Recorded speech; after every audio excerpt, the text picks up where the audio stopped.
Gaming Today presents Cash Considerations.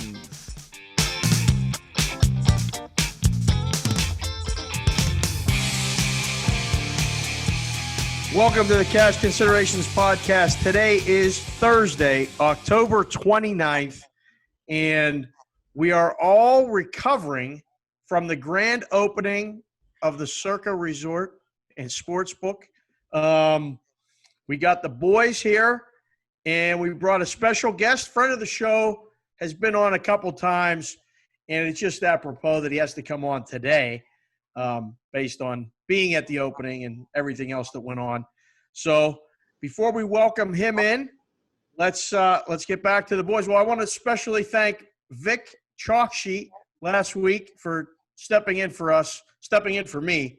I was without Wi-Fi in Florida, and Vic stepped in with the fellas and did a hell of a job. So just wanted to, before I forget, I got it here in the notes, wanted to mention and thank him.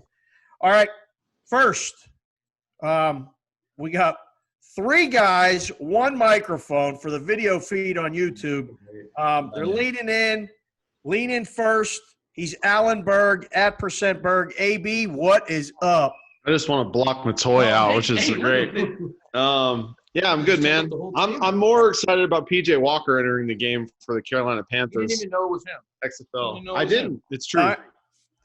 That was the Teddy Bridgewater's hurt, and PJ Walker, formerly of the Houston franchise of the XFL, is playing quarterback. Roughnecks. Speaking of Roughnecks, there he is. That is Matoy Pearson. I'm at back. Yankees Takes. What's up, Mo? I thought I was going to stop drinking, but Junkyard continues to put the alcohol right in my face. Never ends. Never ends. Good segue. Yes. Well, we're gonna discuss that. Last time I saw you was at the grand opening. It was late, and you were still doing your thing. Yeah, I had to. Yeah. No choice. Producing the show, I am Reynolds 2305. Back from Wyoming. Really happy to be back, aren't you? Oh, thrilled. Wyoming treated him well. I don't know when he's going back. We're just going to leave it at that. Hopefully never. All right. And Howard at Gaming Today News. He is not here, but he is here in spirit. And he was also at the opening. Dead? I don't know. He left the opening, and we didn't see him. Yeah, So what is that intro? I don't know. He's not here. That's all. He's not here. But- So he's still good. Yeah. All right. Let's welcome in Jeff Davis of Circa Sports Now, formerly of Caesars, formerly long way back CG Harrah's. He's been around town. He's on Twitter at __ Junkyard. I don't know anyone who uses two underscores, but I mean, he's a big guy and he deserves it, so he's using two underscores. Jeff Davis, JYD, what's up? Hi, everyone. Tell the kids to stop playing Fortnite, Dave. Oh, is it bad? Hey, stop playing Fortnite. There's nobody home except the 6-year-old. I don't want to yell at her. Son of a bitch. All right. So, Jeff, real quick, just a couple questions before we get to our usual stuff. We're going to do an NFL run and shoot 7. We're going to do Mo's college football 2-minute drill. I got Jeff here. He's a baseball guy. Just going to mention a couple things baseball. We'll, spin the wheel maybe a little bit around the horn if anyone has anything, and then we'll take a minute and get out of here. Jeff, how is the room at Circa? Oh, no. Couldn't be better. Happy as can be. Glad to be there. Work my face off every day I'm there, but doing what I love. Wouldn't be anywhere else. Is it good or bad to be reunited with Mo, Jeff? What kind of question is that? The first thing that blew my mind is when I showed up and found out he worked mornings. I'm like, this guy how does he get here on time? Like, he couldn't get here on time at Caesars when he started at 5 p.m. How's he going to get here on time when he starts at 6:30 a.m.? But he does. So, yeah, it's great. Do you think he sleeps? No. Okay, fair. Nobody sleeps anymore. I heard he moved into the plaza. Oh my god. So Outside. grand opening was 2 nights ago. You tweeted out the picture of you in the tux. We all saw it. You mentioned that you wouldn't have done it without Susan. What was the hardest part? What would you have done, not been able to do, had your wife not been there with the tux? I probably wouldn't have been able to go because the tux was required.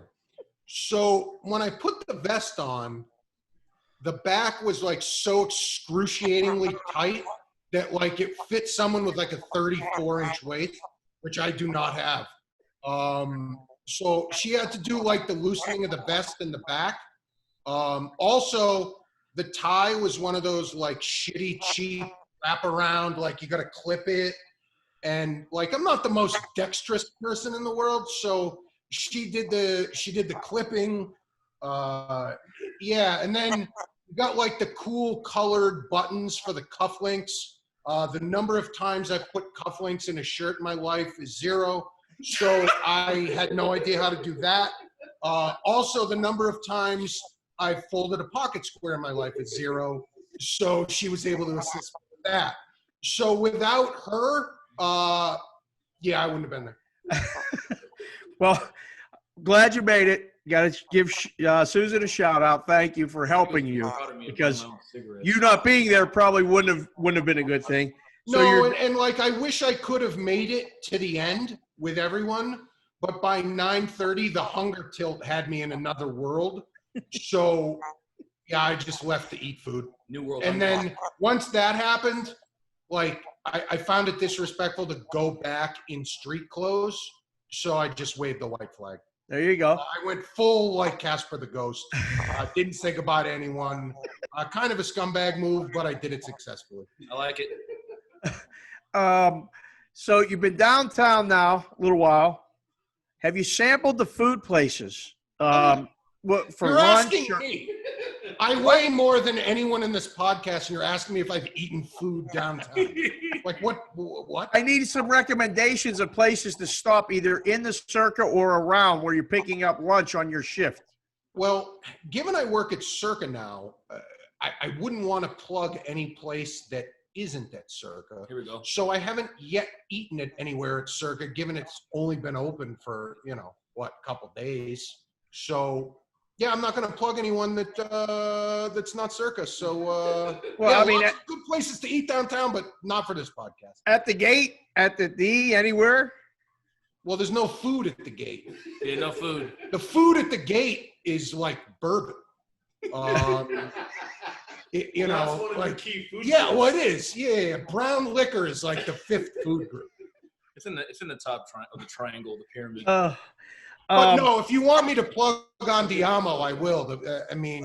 That's it's the best place. steakhouse downtown. The food's incredible. It is. Like it's worth paying for. Like, yeah, you're gonna pay for it, but you're paying for what you get. A phenomenal meal, phenomenal service. Yeah, must go. Absolutely. Last question before we get to the usual stuff. You're a golf guy. You look at golf odds. You watch golf on TV. Have you been watching the golf recently? And how would you rate the golf coverage of golf on TV? Does this have anything to do with the tweet I put up last week? Possibly. Okay, so if you listen to if anybody listens to any of no free ads, so I'm not going to tell anybody what podcast it is, but there's a golf podcast that's very adamant about the poor golf coverage. Now, last week, Dozo Championship, Rahm Thomas final group, can't lay chasing. You don't get much better than that. It's on like a cool, quirky course in California that we don't see very often. I pay $70-some a year for PGA Tour Live because I watch it in the morning before the golf coverage comes on. They're showing fucking Tiger Woods and Phil Mickelson, who are so far out of contention, it's unreal. I don't want to watch guys that are in 70th place when there are 78 people in the tournament. And it's 12:45 p.m. The leaders teed off at 11:55 a.m. It's not on Golf Channel. It's not on PGA Tour Live. So I don't get to watch the first 5 holes that the leaders play, but I get to watch Adam Long, who's irrelevant because he's playing with Phil and Tiger, a guy who's 18 shots off the lead. I get to watch him, and I'm paying for the rights to watch him. But Golf Channel has like a replay of last year's Champions Tour because the current one is in a rain delay. Why would we cut in? Let's watch last year's Champions Tour event. So, all right, enough about the rant over. I like the fact that they show the replay. Golf coverage sucks. It's almost comedy that they play the replay. I like it. Just go back and just watch what happened last The best is when you're in the book, and now you guys hit at Circa with all those screens, the replay ends up on one of the screens, and someone says, is that live? I love when they come to the counter and say, is that live? What is that right now? It's My just the favorite Golf thing, Channel. to that point, Dave, is when we have adjusted odds up. And they're showing a replay from earlier today, and they're like, "Oh, this guy's still 14-1, and he's winning." Well, you don't know that he's about to make a double-double. So it's just the Golf Channel should just go. Is the impressive odds on the screen, like you watch the golf coverage now, and it's right in your face. It's a lot in your face now with the odds and stuff. I know it doesn't bother us because that's our business, but do you think the average guy who doesn't bet or is not interested, is that bothering them watching this golf? I don't know because I'm not a guy who doesn't bet. So I don't know. I can't put myself in that brain because I was, betting with Joe at the bar when I was a sophomore in high school. So I don't know. I don't know. Did Joe pay? Yeah. Okay. All right. That's good. Incredible. Well, I wouldn't know. So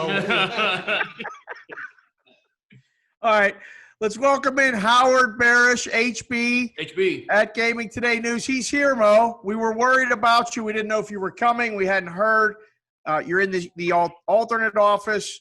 We missed you at the Circa grand opening. You were there taking pictures. The big top. Welcome to the show. What did you think of the opening? Thought it was spectacular. I mean, the sports book and the pool are definitely the marquee pieces to the place. Really, really incredible. If you get Gaming Today this week, either online or the paper and the sports book, we've got a special section that's everything Circa. We got Circa by the numbers. We describe all the restaurants, the sports book. Have some great interviews with Matt Metcalf and Derek Stevens and Mike Dinney, the director of marketing. So I don't know them. For us, the week turned out great. I know it's fabulous for them as well. Did the tux fit? So here's what happened. It was my tux for my wedding. Yeah. And the jacket fit, but I had to have the pants let out. I'm about 20 pounds plus from the wedding. Okay. Well, that's good. You've been married how long? 22 years. Pound a year. Yeah. You're doing good. Yeah. Thank you. All right. Before we move on to the usual stuff, I just want to mention the Gaming Today. Be sure to sign up for the weekly Gaming Today newsletter, which highlights the latest stories from the sports betting and casino industry world. All you have to do is put your email address in the box on the gamingtoday.com homepage. All right. Where's Alan? It's a one-camera, three-person setup at the place. So they're sliding in and out in the video, but the audio is good. So that's where we're at. Yes, no mask. We're all good. We're family. We're all good. Twitter handles again. At GT Cash Consider for the show. Mine is at SportsBKConsig. I don't wear my mask. Reynolds, I am Reynolds 2305. Mo at He Steaks. Alan at Percent Berg. And HB at Gaming Today News. Jeff at __ Junkyard. Follow along on Twitter with us. All right, boys. Run and shoot 7. We got some good games this week to talk about. And we'll just kind of run through them real quick. See what everybody's thinking, where the lines are moving. Now we got two of yous with Circa thoughts and lines, and AB with William Hill, me sitting just observing it all, and Howard looking for bearish bangers.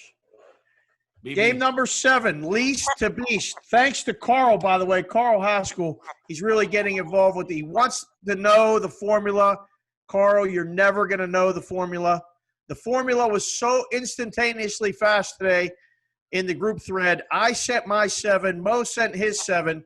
And 3 seconds later, the official 7 came back. So we don't know how it works, but AB's all over it and has it on lockdown. Let's just say when it comes to you guys putting in your 7, I already know your square choices. That's a bunch of bullshit. And that's not even a real formula. You're just like making up spots for the games. I watched you do it last week. Yeah, I know, and you have no idea what happened. I know you made it up. That's all I know. That's all I need to know. That's all I need to know. He's still making it up. I said the formula equals Allen's games. That's the formula. And again, I would never, ever put the Jets on the formula if that were true. I wasn't involved. Number 7, Vikings, Packers at Green Bay. It's down to -6, Green Bay. 51 is the total.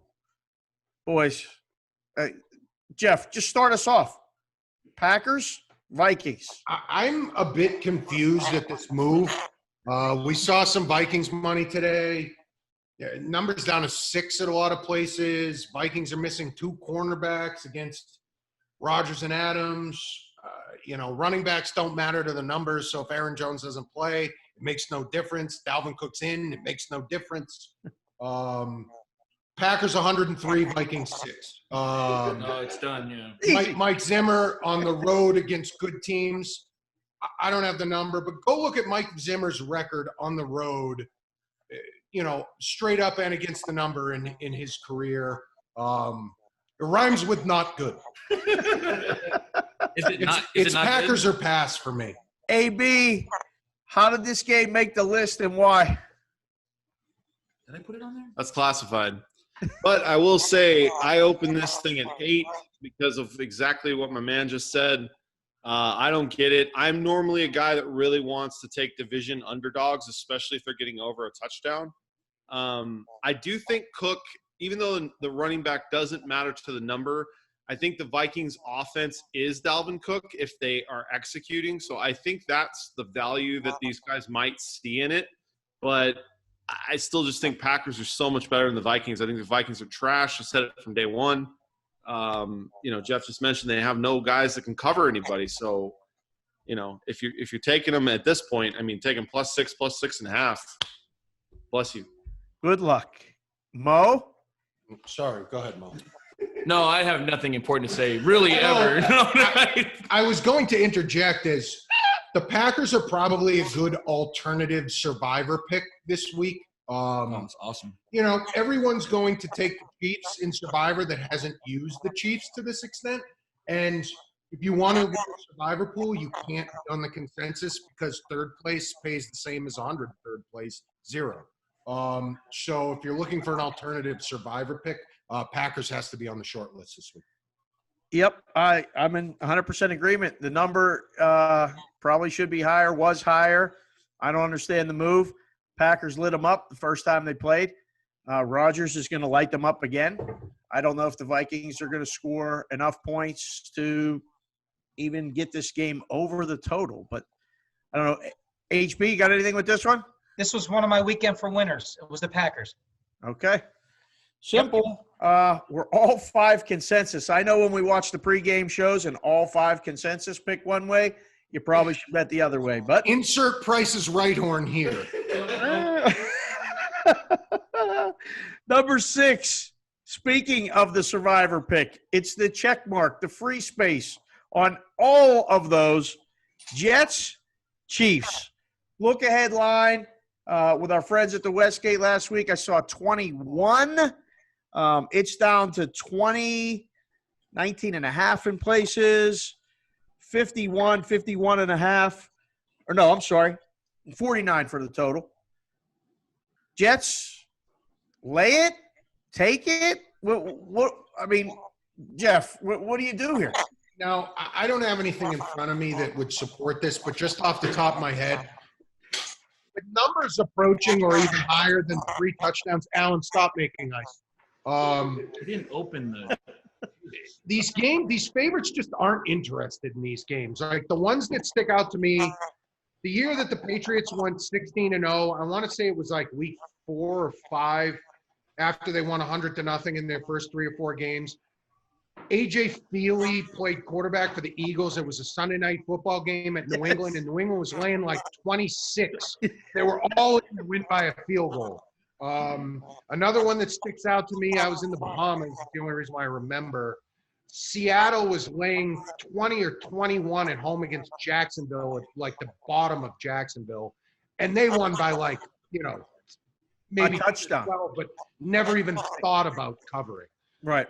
It's just not a number you can lay in this league. Now, I'm not saying, hey, everyone back up the Brinks truck and go bet the Jets. But these games just don't get handled. Like, nobody bets them. Nobody's interested in holding their nose and taking the Jets. It's like, I mean, this is such an obscure reference, but like today in the Europa Soccer League, Arsenal's laying 3 goals against Dundalk United from Ireland, who's like a nonsense Ireland. Like, I don't even know if they can afford uniforms. And there was a huge move in Dundalk because Arsenal played a second team, and it's like insta 3-0, and it doesn't matter. But Right. it's just no one bets it. No one cares. Like, you just don't get involved. Like, the best thing you can do is to pick one of the other games to bet. Right. Yep. Mo, is this a teaser game? Would you even entertain the Chiefs in a teaser or the Jets? I mean, you take 26 with the I mean, Jets. I'm assuming people are going to be doing such on Sunday morning. The window is open, if that's your thought. And it's definitely like, Circa's ready to take all that no matter what. But, I mean, this is something that I was just going to pass on. What Jeff was saying, as far as like laying something like that, just in this position, it just seems like too much. But once again, like if I'm going to be telling someone to bet the Jets, I'm like, I only have so much of a rep left. If I'm giving people Jets, it's not going to be too much left after that. So, I mean, regardless if that wins or loses, but it's just a game that I was just going to stay away from. I'm not willing to bet against Mahomes at any point either. So, I mean, that's just kind of my case for it. Hey, B, this makes the list because we put it in there. But in reality, this is a bottom 3 handle game of all the games, is it not? Yes. Yeah. Excellent. Do you This find might any be the value in the bottom Jets? handle game of the year. Ever? Wow. No, of this season. fair. No one bets these games. Yeah. I spoke to Sammy today, our friends at SP Shoot. He called me and asked me about upsets in this game in particular. And I said, no one bets these games. They said the exact same thing you said. But do they bet it because it's Mahomes?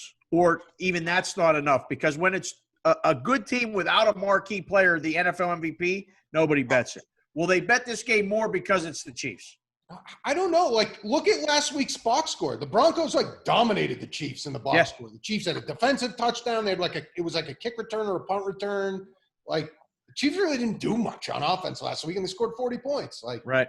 it's so week to week is so random that, like, if I had to bet it, I'm going to take 20. That's a huge number in the NFL, but it's like betting Kansas in college football. Like, you get what you get. Like, if you lose, you deserve to lose. Like, Yep. 35-3. You signed up for this. Yeah, you get what you get. No, we're going to see a bunch of people betting Chiefs first half. Anyone that has money that doesn't have any type of clue on Sunday morning, 1H. loading whatever we can get down on Chiefs 1 half. Well, the funny thing is, you'll see people betting 5-teamers and 6-teamers. Here, let's put on all these spreads. Oh, let's add Chiefs minus $27 because I want to win an additional 3 packets of ramen so I can eat them this week. Yeah. That's about what it's worth. Yep. Yeah. Would you say it would be the biggest upset maybe in NFL regular season history if the Chiefs lost this game? I can't even think about the worst upset. Yeah, I couldn't think of any others, but knowing nothing, it has to be in the discussion. The Ravens were plus 24 when they almost beat that undefeated Patriots team, and it didn't happen. Well, the Eagles, too, that Sunday night. It was week 4, week 5. Yeah. Monday night where the kicker had the chance to force overtime. Are we talking point spreads? Because the Giants beating the Patriots, the undefeated Patriots, worst seemed point spread ever. I mean, I'm just saying, I don't regardless, wanna talk about that was, that's a pretty big upset. But whatever. Sammy asked me that question. I said I couldn't think of one that would be bigger. That's why. I mean, I'm just saying, I don't know. That's what I'm saying. If we're not talking money lines, if we're just talking about general like, oh, they can win it all, and they just beat the Giants 3 I wonder weeks what ago. Jacksonville was when they went to Denver. Ready? They were like the expansion. Yeah, 20. Oh no, this is before. They had to be yeah. double-digit dog, I'm sure, in that game. Number 5. Yeah, Elway? Saints Bears. Saints minus 4.5. 40. What is this? 43.5. Is that the total? Wow. I'll lead off with you, HB. Saints at the Bears. Because Alan's probably not going to give his take on the Bears here. He is. Oh, he is. Oh, he's leaned in. All right, I'll give you the first shot, Howard. What do you like? Pass. I hate games that are 4.5 and 5 in the NFL. Always. Okay, regardless of team, just Hate 'em. pass. Okay. Mo? I think I had this on the list and had nothing to say about it. So There you go. I'm going to stay with that at this moment. Adding to the formula. All right, Jeff, we save Alan for last on the Bears games. What do you got? So, like, the move on the Saints in the under is probably correlated to Allen Robinson may not play, and he's the only good offensive player the Bears have. The Bears are probably the worst team in the history of the NFL that have possessed their current record. Maybe the Tebow Broncos that started 5-0 playoffs, probably worse. But the Bears are awful. Like, their defense is good, and they're awful, and I can't believe they've won as many games as they have. That being said, I'm not sure the Saints are any good either. Like, Breeze has turned into, like, the dink and dunk. He can't throw it 30 yards anymore. Like, Kamara's a monster, but that's all they have. I don't even know what I would do in this game. Like, I think I would take the Bears because I don't think the Saints are any good. But, my God, the Bears are awful. Yeah. No thanks for me. My money's going elsewhere this week. Before Allie goes, I'll step in. Weather could be a factor. Wind could be a factor. All of these things could be a factor. Drew Brees outside in his current state, I am not laying points on the road if there's any factor. That being said, that's the old caveat. I don't know if I would take the Bears either, but it's Bears or pass for me. Allen. Under. Easy. Under. Who's scoring points in this game? These two teams stink. There you go. They're not good. Like, I don't care what anybody says. Like, the Saints are not good. The Bears are obviously not good. We saw what happened. Not good. Are the Bears going to win? If I give you this adjusted season win total, AB, of 9, are you going over or under Bears? The Bears? I don't now. know, man. They keep winning, which is really disgusting. But this is typical. This is what they do. I mean, Dick Duran once had a 13-3 Bears squad, and I don't think they've heard from him since they fired him. So this is what they do. They win these games. I don't know how they win. They go to the playoffs to get annihilated. I mean, it all lines up into the future of this team. But something tells me that they're live in this game because they got hammered on Monday night. That game was not as close as the score indicated. Of course, the Bears D tried to keep them in it with a defensive touchdown, crushing me in fantasy as well. Thank you, Bears. But, yeah, I like the under, man. I just don't see there being a lot of points scored in this game. All right. Mark that one down. 38-30 final, flying over the total. Number 4 on the list, the Las Vegas Raiders go to Cleveland. Cleveland minus 2.5, total 50.5. Cleveland, no Odell Beckham. Raiders, no defense whatsoever. Man, I'll start with this. I've been trying to get, with Cleveland, against Cleveland, against Pittsburgh. We're back on Cleveland this week. It's Cleveland or pass for me. More of a pass situation. I'll swing it back to the boys. Jeff, you can go first. Anything here, Raiders, Browns, over, under, what do you got? I guess I'm a bit surprised that the number's as short as it is. Like, I don't think Beckham means anything to the number because they don't really use him all that anyways. Like, he's a nice guy to have, and they throw it to him occasionally, but the Browns have some weapons that they don't need to throw it to him all the time. And, like, DPJ. There's a guy in the office that thinks Baker Mayfield is horrendous, And I'm not that far on him. He's not great, but I mean, he's probably a league average quarterback. He's Jake Plummer. But no, he's better than Jake Plummer. I want to see some tape from Jake Plummer again. no. I need to go back. Did you just say that? I need to go back. Jake Plummer's I need to go back to the tape. He was much better in college. There was a move on it, and the number just back to the feels tape. short. The I remember. Raiders can't stop anyone. 6-1. And I don't know, like, Miracle. I haven't laid the 2.5 Back to the yet. tape. I don't think I'm gonna, but if I had to bet this game, I'd probably bet Cleveland. The number just feels short. That being said, tonight's game felt short, and it's not. It's Right. 8-point lead with 5 minutes to go. Luckily, I don't have Carolina. Was it in the fourth? Yeah, it's only Yes. 5 minutes to go. Shitting me. But Yes. it's just Fucking game it's flew Cleveland by. to pass, but no confidence in it for me. Not gonna play. Howard. I watched a bit of the Raiders game against Tampa Bay. Their defense is so undisciplined. Yeah. They get so many pass interference calls, which leads to balls being moved 40 yards down the field and scoring. If I had to make a choice, I'd say over. The weather's going to be mild. It looks like it's going to be sunny in Cleveland, about 50 degrees. But the Raiders are not impressing me, especially on D.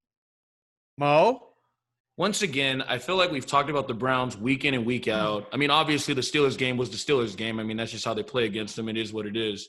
But this is a good team. It's a good football team. I think, obviously, with the OBJ news that goes to what football is, especially later in the season.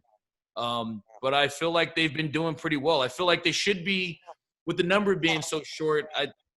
It's almost like a spit in their face. I think the Browns are playing better than what a lot of people think they are, even though, defenses are trash all over the league. It just all the defenses are bad. I mean, there's a bunch of teams giving up 30 points. Like the Steelers are giving up 30 points every game, and they haven't lost a game. They're undefeated, by the We're way. in the same boat and should be undefeated right now. So I kind of push all that out. I feel like the Browns should be up in this game big.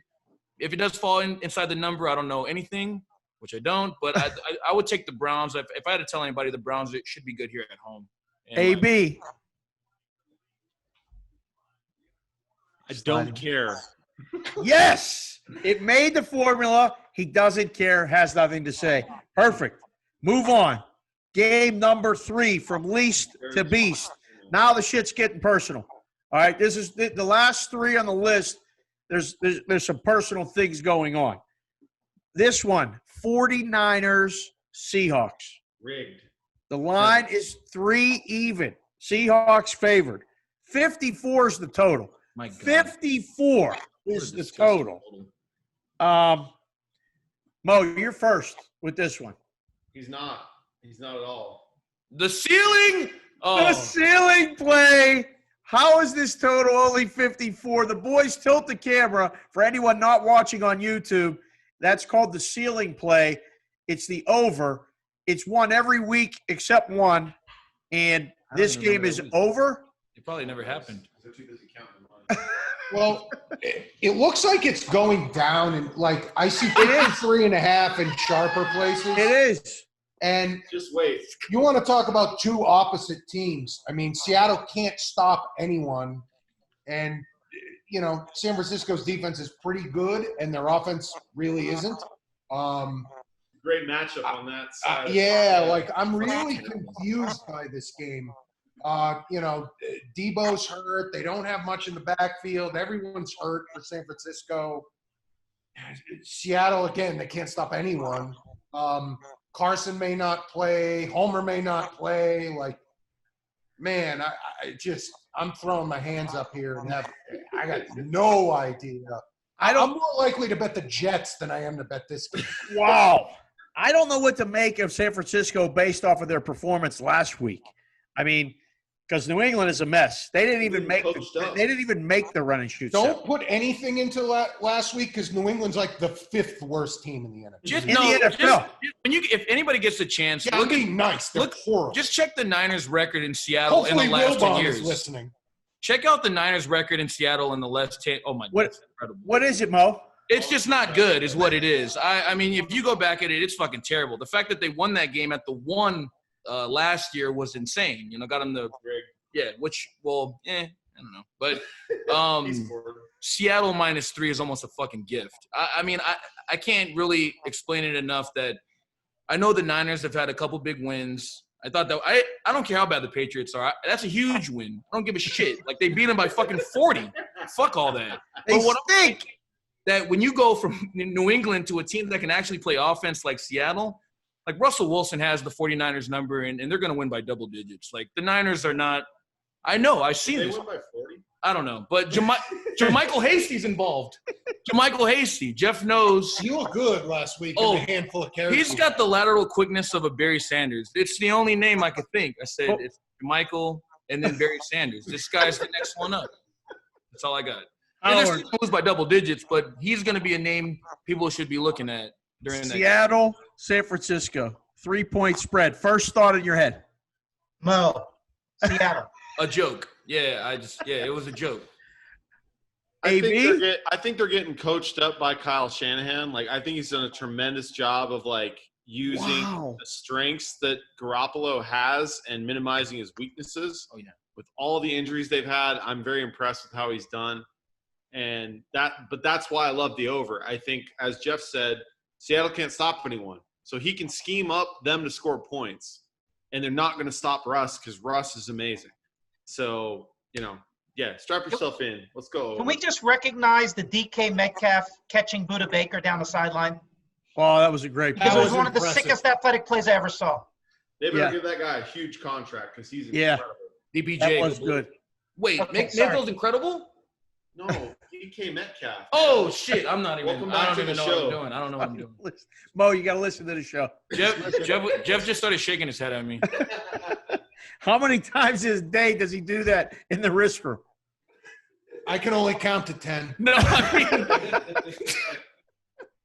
All right, number 2.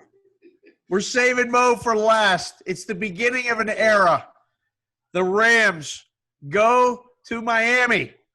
The Rams are 3.5. The total's 46. And Tua is making his NFL starting debut. I was just in Orlando with the kids for a softball tournament. The humidity was 90%. It was so hot. And my kids have never experienced that in playing softball. At one point, we had to go buy rosin bags because they couldn't throw the ball because it was sticking to their hand. Every one of the kids would come in after the inning and look like they got out of the shower. And they kept saying, Coach Dave, what's wrong? I said, it's hot. That's what it is. It's called humidity. Weather, temperature is up. The Rams are going to Miami. It's only 3.5. I trust Flores to make the right decision to start Tua. I don't like the Dolphins. I really, really like the Dolphins. Goes against every one of my plays when I go against a rookie quarterback. I say the Dolphins win outright, money line. Howard, you're next. Your turn. Just looking at the total, 46, and the Rams have been coming under in most of the games. They've been bucking the trend of these overs with everybody. And between their very good defense and Tua's inexperience, I still lean to the under. Thank you. No, not Mo. Allen, Rams, Dolphins. I was going to say I love the Dolphins, but I've been doing this show long enough that I know if you and I both love something, it's absolutely the wrong side. So I'm Definitely off. good. Very good. Excellent. Thank you. Friends. Jeff? Trend better. This is an interesting one because you can't really make a number for it. I mean, what's Tua worth? Is he better? Is he worse than Fitzpatrick? He's never played. No one knows. So, we've actually seen really intelligent, conflicting action on this one. So it's hard to really say. And, Tua's first game, he gets to face Aaron Donald. Good luck. Yeah. I mean, the Dolphins can, in theory, can win the AFC East. They're better than the Patriots. And the Bills aren't very good because Josh Allen is terrible. I have, I'm kind of – I don't even know what to make of any of this. Awesome. There's so many pass games for me this week, and this is one of them because one of the guys who's playing quarterback for one of the teams has never thrown a pass in the NFL before. but he might be really good. Yeah. And we don't know. There's so many variables here. Like, I'm definitely involved in all of the games that are not in the run of shoot 7. Apparently, I'm involved in any of them. We all hate the formula. Mo, I'm done. we've been waiting for this moment No words. for years. All right? Your I boy like that you said Tua for is years. playing. I think that's actually accurate. It is. We've been talking about Tua, watching what he's been doing at Alabama. Now he gets his shot at home in that uni. Nothing looks better than Tua in the Dolphin uniform. What do you got? When you say for years, do you mean a left-handed quarterback? No, I mean both. I mean all of it. Tua, lefty, Mo's guy, all of it. We're all waiting for a Samoan quarterback in the NFL to do well. That still may never come. I haven't really made a decision on if I liked him or not in this game. I just knew that we had to talk about it because it is what it is. I mean, it's like he's going to be starting for the Dolphins who have a chance to win the AFC East, like Junkyard said. I thought more of it as a coaching deal. You know, McVay seems like he's been doing pretty good. I mean, his offense hasn't been as, like, solid as it was when they won the Super Bowl, and Flores has been doing a great job. So, like, if he has any plans for Tua and Samoans everywhere, he's not going to fuck this up. You understand what I'm saying? That's what I'm saying. If he has any idea what we're going through, that's what I'm saying. I'm like, hey, you fucking benched him for Fitzpatrick, and I obviously know he knows the playbook. So Tua has to know a good amount if he's going to stick him in a position to play against one of the better defenses in the fucking world. Like this, the Rams defense knows. Like, they're solid, and they're going to be keying in on him. I think the best thing going for him is that Jeff said it. He hasn't thrown a pass. They don't know. I mean, they're going to have to go back to Alabama film. Obviously, between Saban and Flores, I mean, it's just a different deal. But I don't have much of a side. I think I lean more under because I don't know if they're going to put too much on to his plate. You know, unless he throws 7 touchdowns, which I'm hoping for. Is Pops and the whole Samoan, for everybody rooting for this thing to work? My dad's so much of a pessimist against NFL Samoan quarterbacks, so he's like, we should just bet Rams. Why don't we just bet Rams? I don't know. I'm like, well, we'll think about it on Sunday. We'll figure it out then. You know, there'll be some type of – but he wants us to succeed, but we've seen so much pain in our lives. The one thing that leads me to the Dolphins is, you know, again, I'm not going to bet it, but I find it interesting. Walk it back. But they would – decide this is the week against Sean McVay, who's one of the better the coaches in the NFL. They play Arizona next week, who doesn't have Chandler Jones anymore, whose defense is like far inferior to the Rams. Like, they just want to throw him in this week against the Rams. Like, I find that a little bit interesting, which seems to be a positive because why would they put him in this week? Why wouldn't they wait till next week? I agree. I'm a NFL coach, so I have no frigging idea why, but that struck me as odd. That's why this guy's great. See, so like this goes into my theory about this whole thing. I think this is the game where they want to start evaluating what they have with Tua. They want to know, okay, let's get him in there at a reasonable point in the season where he's got to play like 8 games, right? Like 9 games or whatever the Dolphins have left. Can he be durable? Can he make the throws? Can he recognize? Like, will he grow through the season? And if not, they have 2 firsts, they have 2 seconds here. The Texans pick's probably going to be pretty nice, so they may take a quarterback if they don't like what they see from Tua. The Texans will pick good now that Bill O'Brien's not there, so they won't. They don't have a pick. It's the Dolphins pick. It's the Dolphins own it, yeah. Tunsil deal. Okay. Yeah. Great job by them. So I think that's what this is. I think Flores is a tremendous coach. I think he realizes that we know what we have with Fitzpatrick. We can always go back to him. Let's go see what Tua has. Let's put him in a rough spot. Let's put him against Aaron Donald and see what he can do. And then, you know, if he fails, we're like, okay, you got Arizona next week, kid. Like, you should be okay against Arizona. So I like the move. I think, you know, that's why I was liking the Dolphins, especially at +4, that I could see at a couple books where usually, you know, a guy like me can bet. Yeah. Where can you get +4? I don't see it anywhere. I don't bet that much, Junkard. I can get +4. Long line of Samoans waiting for this. They're definitely not on your screen. I'll put it that way. Oh, I can't wait for this shit. I can't wait. Final game. I'm not going to butcher his name. Everybody knows his name now. Run and shoot 7. What I said? Steelers. I hate him. Ravens. It's Ravens week. for the Steelers. Undefeated Pittsburgh Steelers. The line is down to Ravens -4. Total's 46.5. Dave was loving that. The line opened 6 in places. Let's go back to the fellas. Fucking 3 years. AB, you're first. No, Steelers, Ravens, what do you got? I'm passing. Junkyard should go first here. Pass. Good conversation about this game. Conceding. So this is a good one. And I mentioned earlier about Green Bay being a good alternative survivor pick. I'm actually going to use Baltimore on my survivor this week, and I'm going to use Pittsburgh in my loser survivor this week. Sounds crazy, doesn't it? I'm going to be the only one with both of those sides in these pools. So when the Jets beat the Chiefs 9-6 in the worst game in the history of the NFL, I'm going to win a lot of money. The Steelers are undefeated, and they've looked good for 60 minutes in no games. Correct. Steelers are a good football team. Cleveland, they look good the whole game. Cleveland, What's that? Against Cleveland, they look good the whole game. That's the only one. Okay, but one. Okay, I'll give you that. But we know what Cleveland does against good teams, and it's nothing. Yeah. Especially with the Steelers. And again, not taking anything away from the Steelers, but we're talking about John Harbaugh off a bye with Lamar Jackson, good defense, yada, yada, yada. I don't need to get into how good the Ravens are. The Steelers are a good football team. They're well coached. They have a lot of pieces. This just feels like one of those NFL games that we look up in the third quarter and it's 28-3. Yep.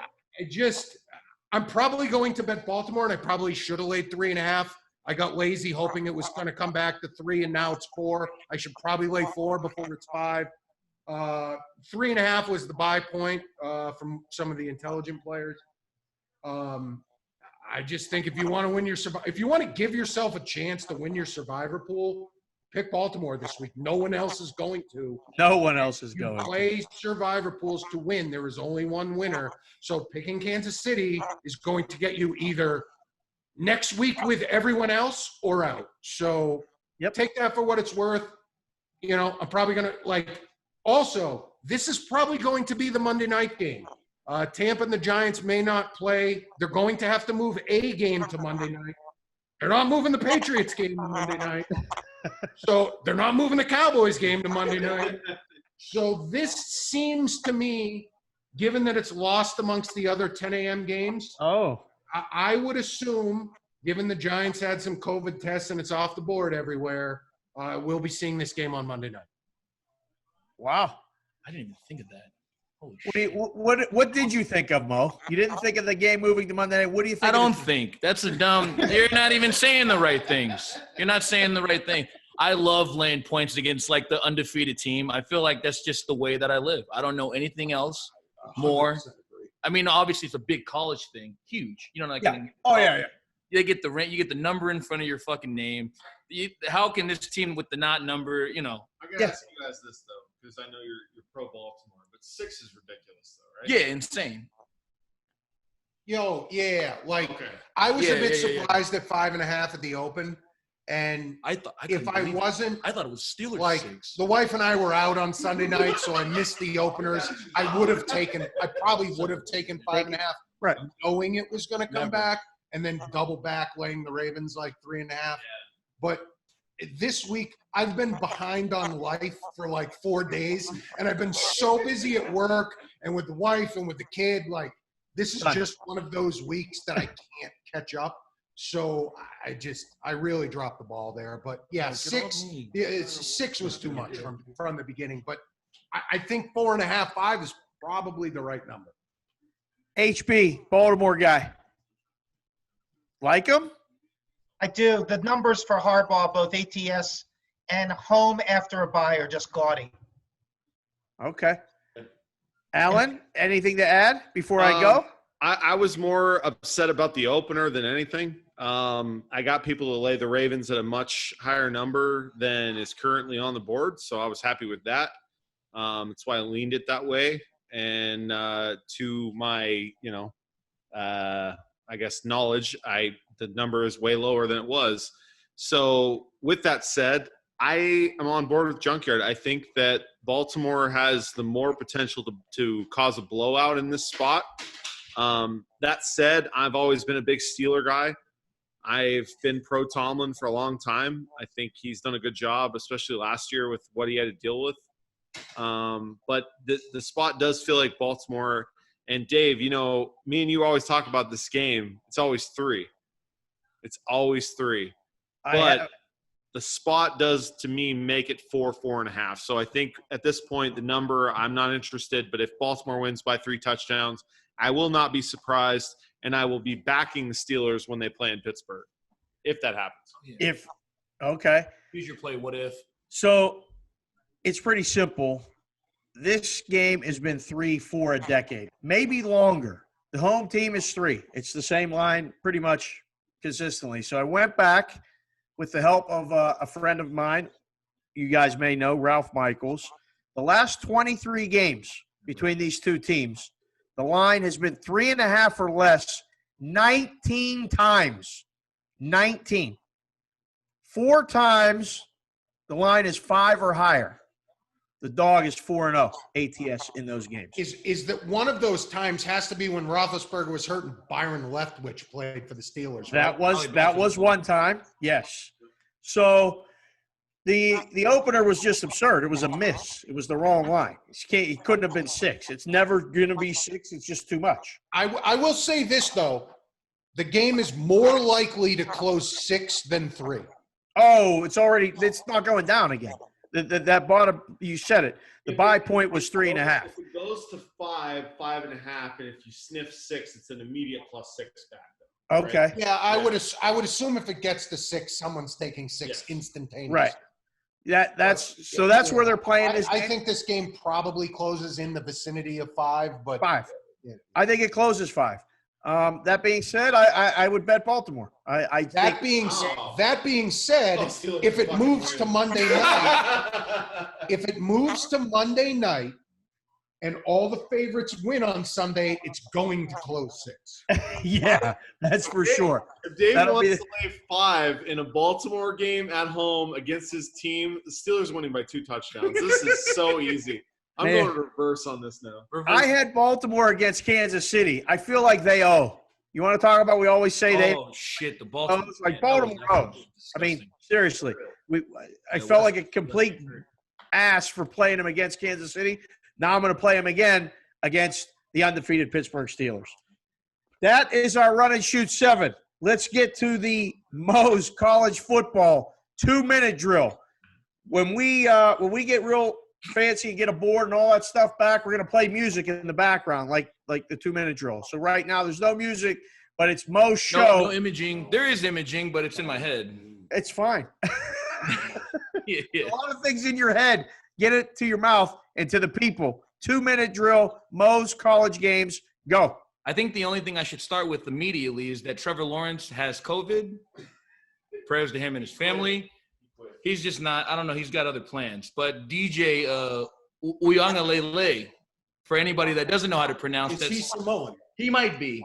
I don't know if you know by the name or the other name. There's 2 different names. DJ seems more Samoan. But he will be probably starting for Clemson. I think maybe what do we have right now? 22-23. Yeah, that game was like 30.5, 31 when the news hit. A couple of the places far away are dealing like 24.5 now. So big drop. Lawrence worth a touchdown. Right. Lay it. I mean, I'm not giving it out as a play. I'm just saying, watch this kid. He's going to be amazing. He'll be the number 1 pick in like 3 years. Anyway, we'll get to the games. I only have 2 games, and one I have to shove in the face of the listeners because I know they've been fucking me up for it bad. But Duke this week plays Charlotte, and somehow I've been fading Duke as a dog, or as a dog. Short favorite? No, they've been really bad. Favorite. But anyway, okay, I have to play Duke. I have to. Laying 10, 9.5 right now against Charlotte. Wow. I don't know. Will Healy, Charlotte plays enough opponents that nobody in this world knows about, but like a few of us like that are listening to the show as it is. Spin the wheel.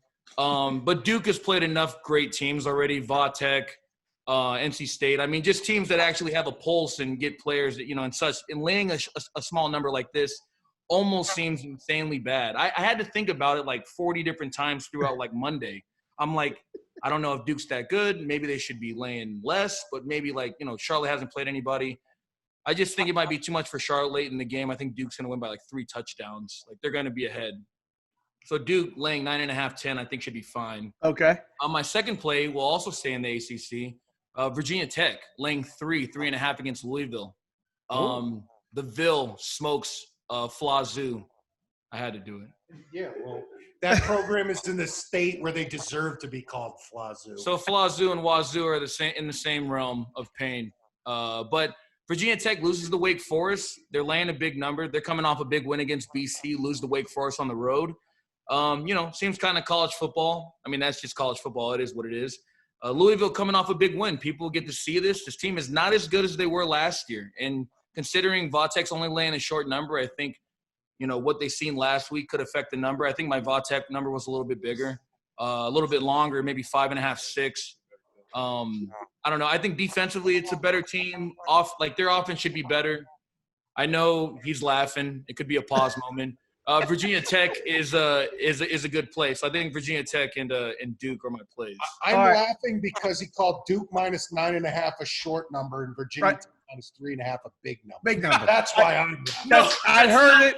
I was It's actually what you said. It was in a different perspective. The perspective. Context. I understand your perspective. Right. I'm just repeating what you said. No, if you win by 35, it's a short number. Exactly. The other team wins by 7. It's a. My results are all over the place. It was when the results context. come in, I'll make sure I know what I said at the time I said it. Is what I'm saying. We're going to play a game with college football. Laying or taking. You get to say one word. I give you a game and a spread. You say laying or taking. Go. Michigan minus 24.5 at home against Michigan State. Laying. I'm taking. Notre Dame laying 20 at Georgia Tech. Laying. Laying. Agree. Can't. Coastal Carolina minus 2.5 or 3 at Georgia State. Laying or taking? Taken. Oh, that's a lay. Easy. Watch. Ohio State, Penn State. Ohio State minus 12 at Penn State without fans. Laying or taking? Taking. You're crazy. That's another lay-in. Ooh. Penn State's getting whacked. All right, I just I'm want gonna pay for that. I'm gonna pay for that one. No, that's okay. We're gonna play it back, after the games, and then we'll keep a tally of laying and taking. Those are the 5 games. Moving on. Thank you, Mo. That was outstanding work. I'm just going to point out that Mo's 2-minute drill was 5 minutes Hardest long. he's ever worked in his But life. I know we got to started work on that. sweating. Reynolds. Yeah, your clock management's terrible. Fair enough. Throw the flag. That's it. Baseball. Dodgers won the World Series. Jeff, I don't know if you watched the broadcast, pay attention to the pregame, Were you in there? but Watching that? have you ever heard Pedro refer to home runs as ding-dong Johnsons? I have not, and to be brutally honest, most people know I'm a big baseball guy. I've loved baseball forever. I probably didn't watch 20 innings of baseball this season because of the wild schedule and hockey going so long.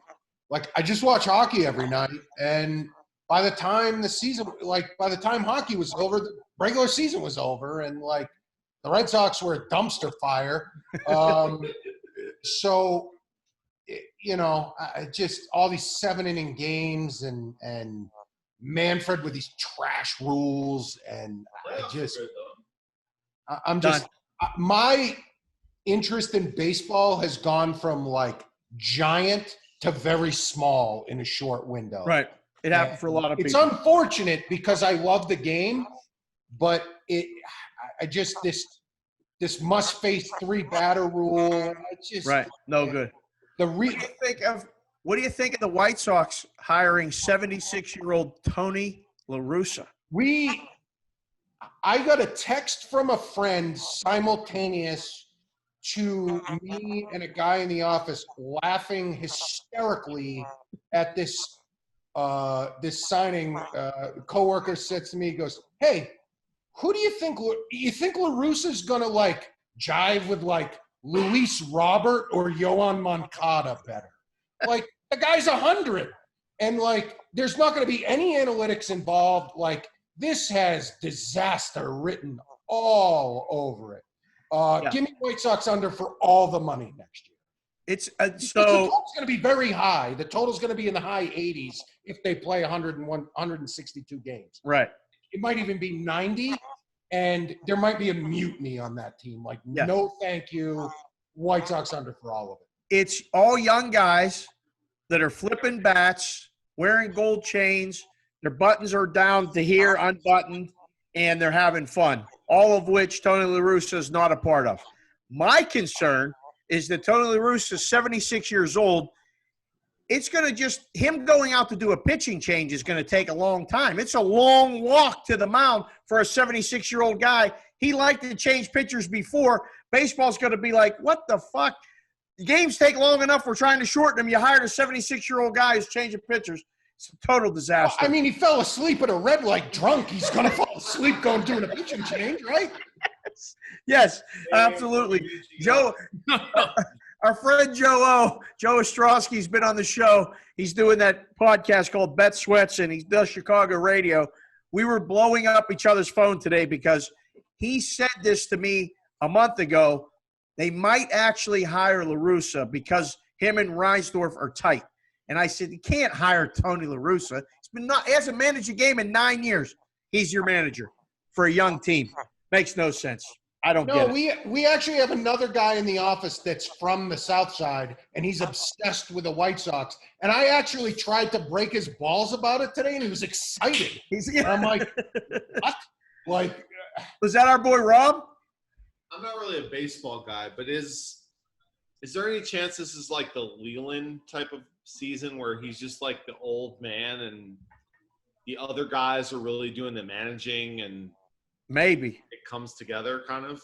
I mean, just wear the uniform at 76. Like, seriously, put him up in the – I'm just saying, like, when he was at the Marlins, they didn't seem like a Leland team per se. They were kind of like I'm anti this just for the record. I think that Jeff's right. It's a stone cold under, but I'm just saying, playing devil's advocate here, is it possible that could be more of the thing, that he's like the figurehead, but he's not really the guy running everything? Is that possible?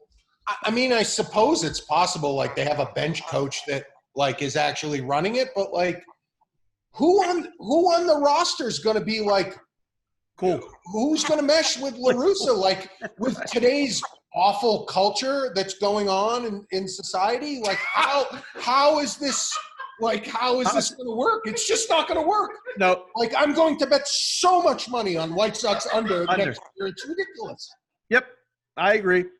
All right, guys, get ready for Take a Minute. Before we do take a minute, I just want to talk about the Gaming Today digital subscription. Yet we should also mention how it all got started. The Vintage Gaming Today print edition can be found in virtually every sportsbook in Nevada, as well as sportsbooks and casinos in 9 other states. You get award-winning content analysis, stats, selections, gaming industry news, casino news, and more. From Oregon to Pennsylvania, it's Gaming Today in vintage print form. If your favorite book doesn't carry it, ask management to contact support at gamingtoday.com. Or just call Howard. He's here, and you can get in touch with him as well. And we know if you don't call Howard back after he calls you, you know what you're going to deal with that. Shit list. All right, HB, kick us off with the Take a Minute segment starting right now. You know you're getting a little popular if you start to get hate emails. That was a good segue before about shit list and emails. But after we put out our special Circa edition, which described the property in great detail, we interviewed all the key players. Matt Metcalf, by the way, fantastic to donate his time to a few interviews when he's opening the biggest sports book in the world. Kudos to Matt. Got some hate mail. And somebody wrote us and said, we're the biggest bunch of ass kissers in Las Vegas for putting out a publication or an edition like this. In this type of year, with everything going on and everything that's wrong with life and society and health, damn right we're ass kissers. Thank you, Derek Stevens. There you go. Easy. Simple. Speaking of simple, Mo, ready?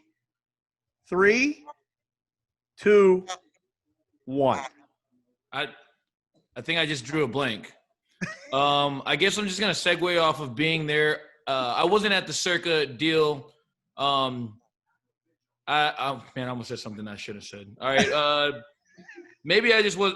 I'm just not. Pass, Mo. You I'm can okay. pass. I'm passing. Yeah, Reynolds knows. I'm passing. You've taken your minute. Dude, anyway, I've almost said about 20 different things that I have to say off air. There you go. It's fine. It's all right. It's all right. Done. Boom. Buzzer goes off. Mo's done. Good job. Add heat these I didn't takes. say anything. Let's swing it over to Alan. Would you like to go now, or would you like Jeff if he has to take a minute? Jeff, you Two things. Red, One, set, it didn't make go. the run and shoot 7 for obvious reasons, but we'll call it the run and shoot 8 for this take a minute. I am sprinting to the window to take 10 with Dallas if it appears. Going for 2. Can't wait to get Ben DiNucci on my side. Way overreaction to last week's train wreck against the Redskins. I will not call them the football team. They're the Redskins. I like it. The Eagles aren't good, and like everyone on the team is hurt, and they're just going to lay 10 against another team in this league. Give me the Cowboys. Also, there's a lot of unknown, and we're way down the road, and you guys have plenty of time. 60-1 on the Canadians to win the Stanley Cup next year is absolutely foolish.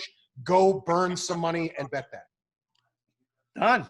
Good work, JYD. That's Jeff Davis at __ Junkyard on Twitter. Friend of the show. All right, Alan, you are up next, sir, in 3, 2, 1. For once, I have something. Yes. So, I am actually leaving the Caesars William Hill family, and I'm heading to Win Interactive in a couple weeks. And due to that, this will be the second last podcast I do. So I broken up about it a little bit, but I want to tell everyone and thank you so much for always following the show. And these guys are great. I hope they keep it all going. And yeah, that's about all I got to say. All right. Way better That than is mine. that. He's hurt. Look at him.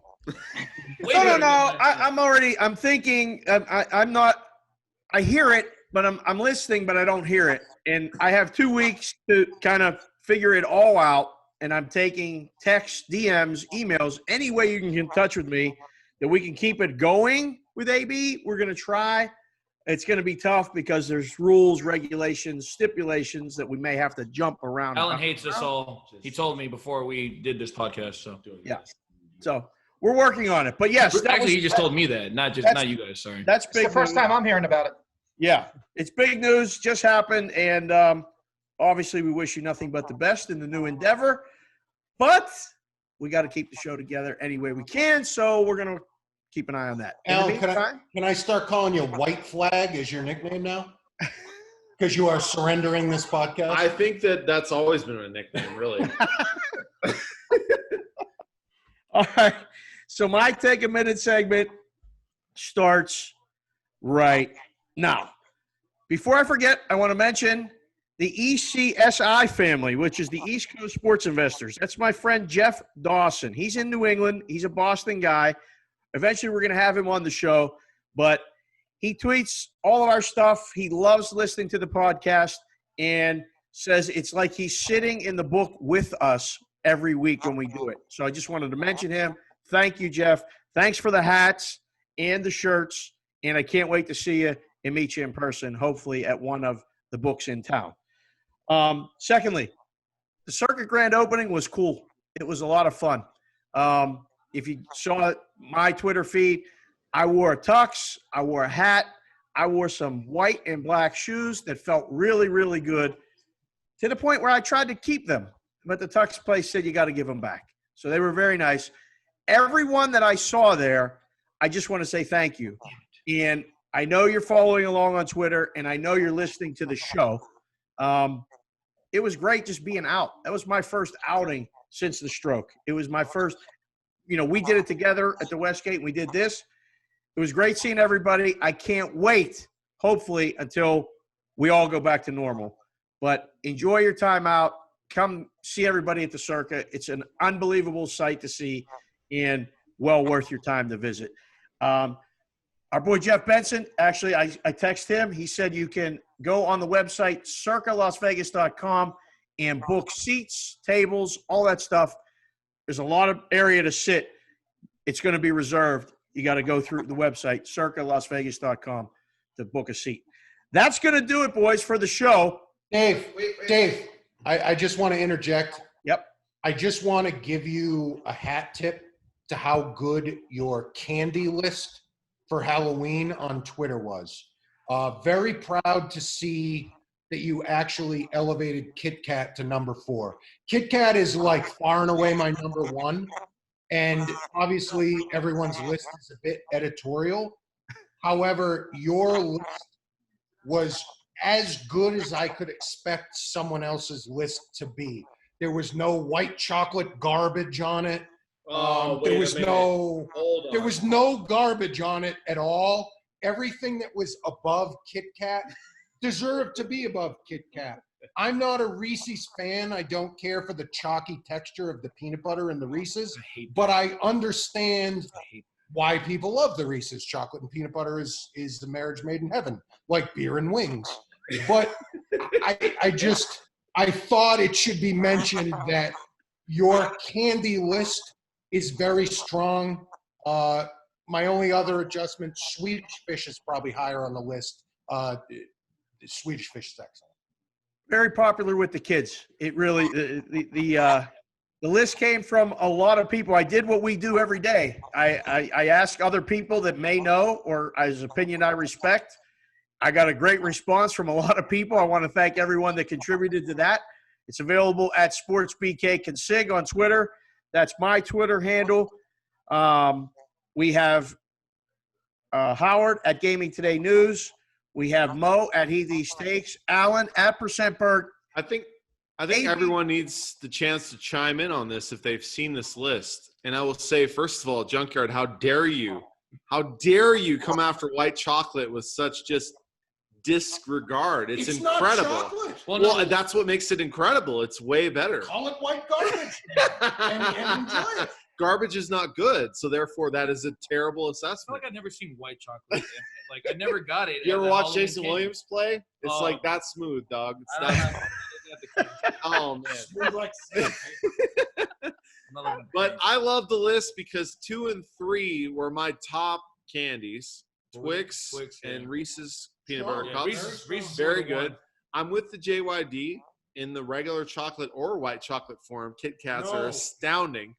That's a felony. And I White agree with chocolate him. Kit Kat. Hold on. All right. Hold on. I didn't care for But chocolate. I will as much. say the Swedish Starburst fish, were my I favorite. agree, have to Swedish be fish higher. were all right. Swedish fish are incredible. It was a go-to at 16 at the drugstore with the scoop and all that. It was mostly Swedish fish, and everyone killed them. I like not the chocolate candies, like Sour Yes, Patch Kids, correct. like Starburst. Like if I seen any sour candy The right in my batch fucking of bag, Skittles in is my fucking mine. pillow bag, I lost my shit. Like I didn't care much about chocolate at all. Like I like Milky Ways, I like Snickers, Kit Kats are the one. Sour Patch Kids didn't make the list, did they?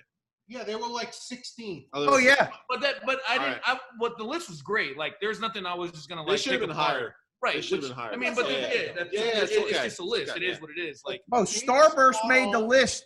yeah, the Number- Starburst were Georgia. Starburst was number 8 because of you. Starburst were Georgia. Nobody likes the yellow. What's incredible I is love the yellow. How? Yellow's the that's best. impossible. And you don't- what? Yellow's Get awesome. out of my apartment. I don't even- No, the funniest How? part about Starburst, I was like, it's that candy that I feel like everyone kind of loves, which means it's like Georgia. It's the team everyone kind of loves, but they can't Oh win. yeah, no, it's incredible. Yeah, which when I seen it was number 8, I was like, yeah, fair. Like Exactly. it can't be 5 either. Like it's Yeah, got to no, be it's like too a little high. bit like in the middle of the 10. It's got to be that team that always loses to Alabama, which means when they play Snickers, they just can't win. I like. I also want to give credit where credit is due when you're calling out candy corn as being unacceptable. Yeah, never. So, for example, Never. if It's there not are- candy. No, if there are 180 candies Candy corn is 181st on the list. I think peppermint candy's the worst too. Like, does anybody? Because it's not your candy. I mean, it's not a candy. candy. Like, it not is candy. somewhat of It's like. peppermint. It's like a breath freshener. I mean, when I see it, it looks like fucking candy. Like, it's in it. You have to unroll it like this. You got to do one of these things. Like, I can't. It's a candy. It is. It's fucking candy. For the video feed, Mo is unwrapping a piece of candy. I don't know exactly what it looked like. I don't know what you're doing. This thing. Hey, we're going to leave it at that. We're going to get out of here now. That's going to do it for the show. At GT Cash Consider, we are very close to 1,500 followers. The goal was to get to 1,500 by Halloween. That's 3 days away. We need 10 followers, maybe 9 after the show. Thank you for listening to the show. I am Big Dave Sherapan. We will talk to you guys next week for Alan Berg's farewell episode. See you, boys. Talk to you next week.